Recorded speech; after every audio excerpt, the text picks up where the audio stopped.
السلام علیکم ورحمۃ اللہ وبرکاتہ۔ پیارے بچوں، آج ہم ایک نہایت اہم حدیث سیکھنے جا رہے ہیں۔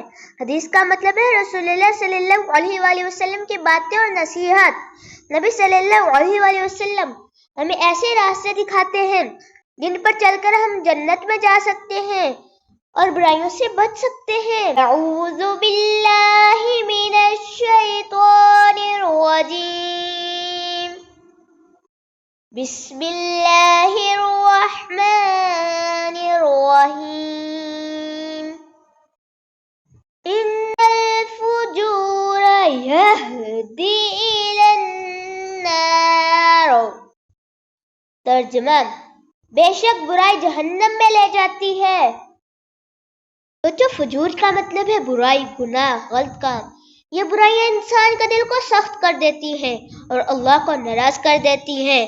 نبی صلی اللہ علیہ وآلہ وسلم ہمیں بتا رہے ہیں کہ اگر کوئی شخص بار بار برے کام کرتا ہے تو وہ راستہ آہستہ آہستہ اسے جہنم تک لے جائے گا۔ یاد رکھو، جہنم کوئی عام جگہ نہیں ہے، وہاں آگ، دھواں اور تکلیف ہے۔ اس لیے ہمیں ہر اس چیز سے بچنا ہے جو برائی میں آتی ہے۔ چلو بچوں، میں آپ کو ایک چھوٹی کہانی سناتا ہوں۔ ایک گاؤں میں دو بچے رہتے تھے، ایک کا نام احمد تھا اور دوسرے کا نام کاشف۔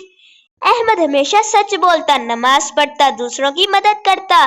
کاشف اکثر جھوٹ بولتا، کھیل کے دوران دوسروں کو دھکا دیتا، استاد کی بات نہیں مانتا۔ وقت گزرتا گیا، لوگ احمد کو پسند کرنے لگے اور سب اس پر اعتماد کرتے، لیکن کاشف کی برائیوں کی وجہ سے سب اس سے دور ہونے لگے۔ ایک دن استاد نے سب بچوں سے کہا، بچوں، نیکی کرنے والا جنت کی طرف جاتا ہے اور برائی کرنے والا جہنم کی طرف۔ یہ بات سن کر احمد خوش ہوا۔ اس نے کہا، میں ہمیشہ نیکی کروں گا۔ لیکن کاشف کو شرم آئی اور اس نے فیصلہ کیا کہ اب میں اپنی عادتیں بدلوں گا۔ یہ کہانی ہمیں یہ سبق دیتی ہے کہ اگر ہم برائی چھوڑ دیں اور نیکی کو اپنا لیں تو اللہ ہم سے راضی ہو جاتا ہے۔ چلو اب دیکھتے ہیں کہ برائیوں کی مثالیں کیا ہیں۔ جھوٹ بولنا، بڑوں کی نافرمانی، نماز چھوڑ دینا، دوسروں کا دل دکھانا، حسد کرنا، دوسروں کا مذاق اڑانا۔ اور نیکیوں کی مثالیں: سچ بولنا، ماں باپ کی خدمت کرنا، نماز پڑھنا، سلام کرنا، دوستوں سے اچھا سلوک کرنا، علم حاصل کرنا۔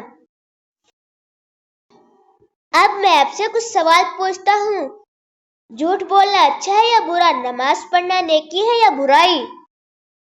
ماں باپ کی بات ماننا جنت کی طرف لے جاتی ہے یا جہنم کی طرف؟ پیارے بچوں، ہمیں ہمیشہ کوشش کرنی ہے کہ ہم نیکیاں کریں اور برائی سے بچیں۔ اگر کبھی ہم سے کوئی غلطی ہو جائے تو فوراً اللہ سے توبہ کریں، معافی مانگیں اور دوبارہ وہ برائی نہ کریں۔ آج ہم نے سیکھا کہ برائی ہمیشہ جہنم کی طرف لے جاتی ہے، اس لیے ہمیں جھوٹ، غیبت، ظلم اور نافرمانی سے بچنا ہے اور نیکی جیسے سچائی، نماز، خدمت اور اچھے اخلاق اختیار کرنے ہیں۔ اللہ تعالی ہم سب کو برائی سے بچائے اور جنت میں جگہ عطا کرے، آمین۔ اور ہمارے چینل قرآن کڈس ورلڈ کو لائک اور سبسکرائب کرنا نہ بھولیں۔ جزاکم اللہ، فی احسن جزا، فی امان اللہ۔